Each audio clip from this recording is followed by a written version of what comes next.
Hello, everyone. Today, in our next installment of the Faculty Friday series, we are talking with Liz Mantovani. Liz is the Chief Strategy Officer here at SIG, and she also oversees SIG University operations and program development. This one should be good.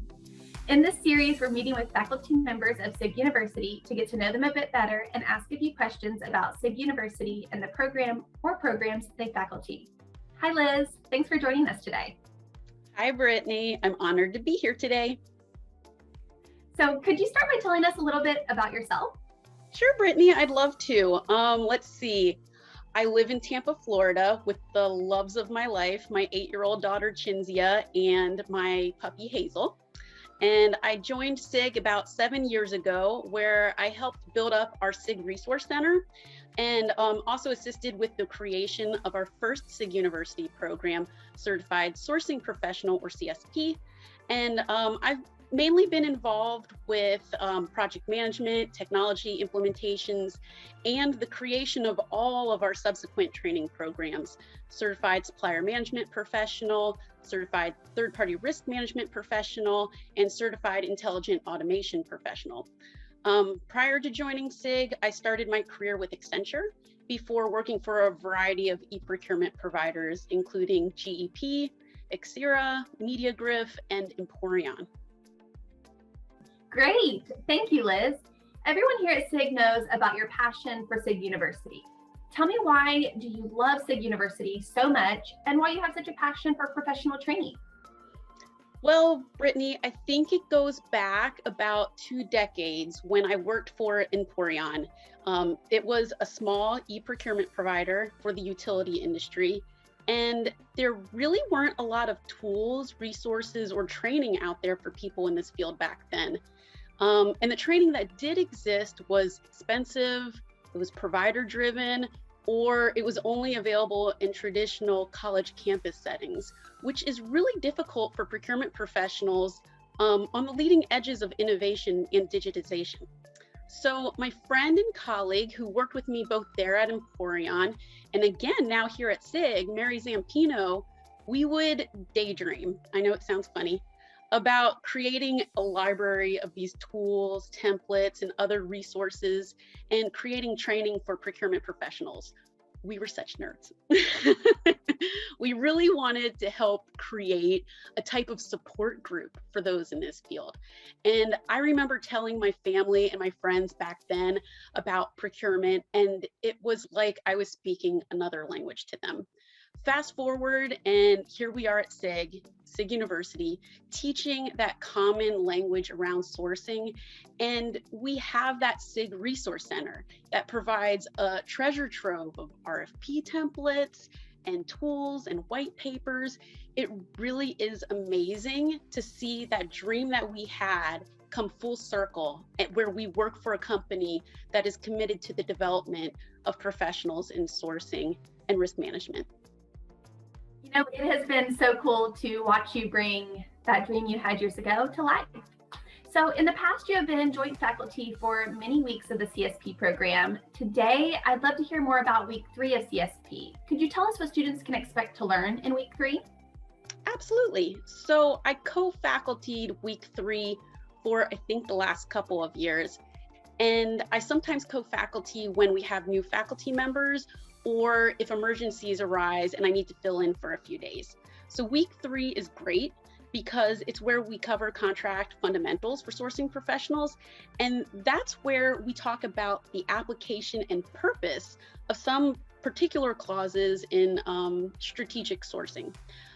Then we touch more on terms and conditions and the key components of a contract, as well as their importance to having successful outsourcing outcomes. It's a busy week, so we also introduce statement of works, or SOWs, and their best practices and the optimal way to build one. My favorite part of the week, though, is where we introduce different RFXs. Many people are aware of RFPs, RFIs, RFQs, but I love introducing the concept of requests for solution, or RFSs. I feel like this is the week where some serious light bulb moments happen with our students. Definitely. So Liz, students get to see the pretty finished product of our programs, but could you tell us more about what goes into the creation and development behind the scenes of the SIG University programs? Well, it sure is a labor of love building these programs, and we really try not just to design a bunch of slides, but rather build a holistic learning experience for our students. Each of the programs has taken between 9 to 14 months to develop. And because we are such perfectionists here at SIG and SIG University, we do a lot to make sure that it's perfect when it gets in front of our students. We conduct surveys and research to determine what topics should be included and the flow of those topics. We do multiple reviews and edits before they ever make it to launch. We've invested millions of dollars into the development of these programs and the software that we use to bring them to the students. And we've been really lucky to have some amazing academics and subject matter expert practitioners assist in the creation of the content. Most of our students hold a full-time job in a fast-paced career. The SIG University program structure and learning model makes it flexible enough for them to obtain these industry certifications while working that full-time job. So could you please tell us a little bit more about the program structure students can expect when taking any of the SIG University programs? Of course. Well, first of all, each of our programs is hosted entirely online, which really lends well to a lot of flexibility and ease of access of the training material.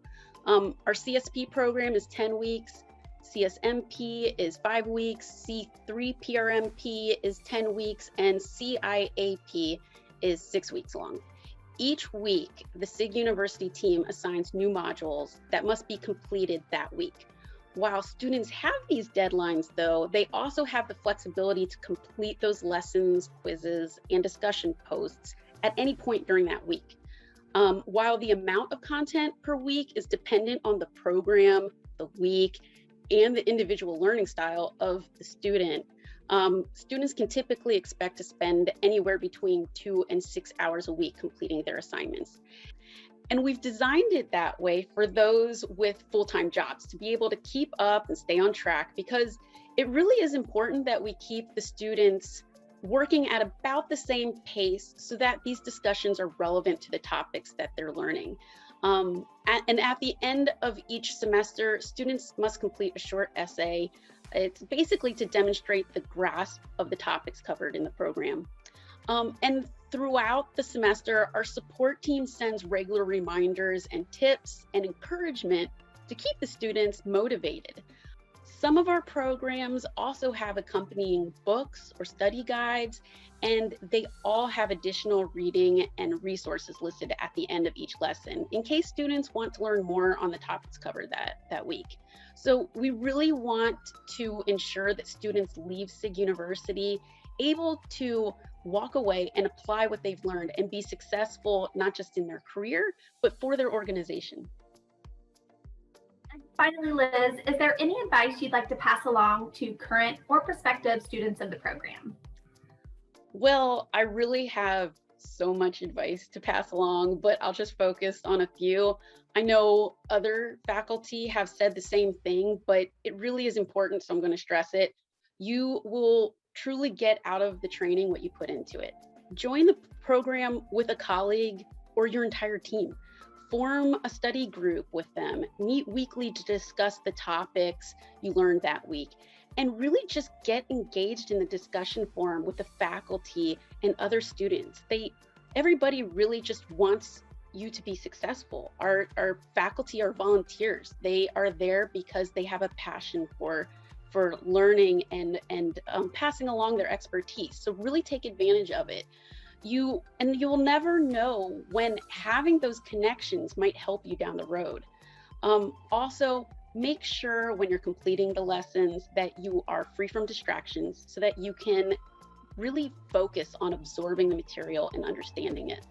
That is excellent advice, Liz. Thank you so much. And that is a wrap on this installment of Faculty Friday by SIG University. Thank you so much, Liz, for spending a few moments with us, and thank you for your contributions to the industry. Thanks, Brittany. Make sure to tune in each Friday to meet another faculty member and learn more about SIG University.